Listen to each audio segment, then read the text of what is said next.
Majo John Madden in my camper van next to the harbor area of Veracruz, Mexico.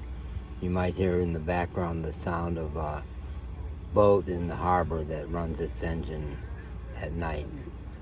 I don't have good lighting in here, but I'm determined to make this a YouTube video. It started as a message to my friend Tony Tiedemann out in San Francisco, Sacramento, who I've been talking to, a long-time friend. But I want to share it with everybody.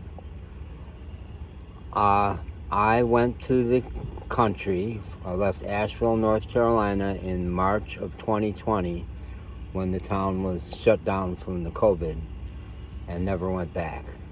Went to the mountains, stayed in the walk-in basement apartment of a friend of mine.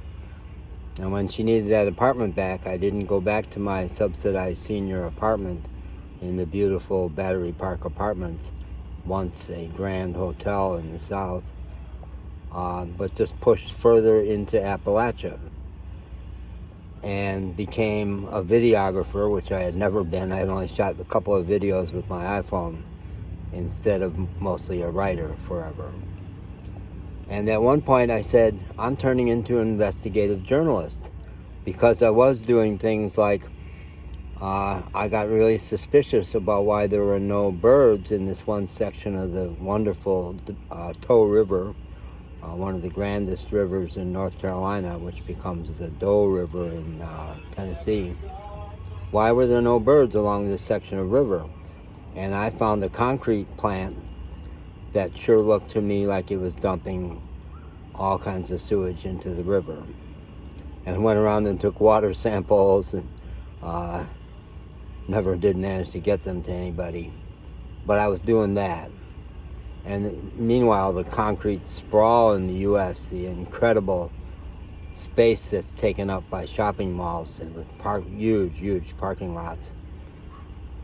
So I was doing that up on the side of Roan Mountain, my sacred mountain, the highest mountain in second highest mountain in North Carolina, and a bald at the top where trees never grew, and the Appalachian Trail runs through there. Right near the top of it, I had camped in a spot that had the purest water, and they had for generations taken pride in the water they were providing people from there. And I had this grand fantasy of they were restricting access to the campground because they wanted it to return to its pure state. And I had this fantasy of helping them do that because they were losing money by helping them bottle the water and sell it.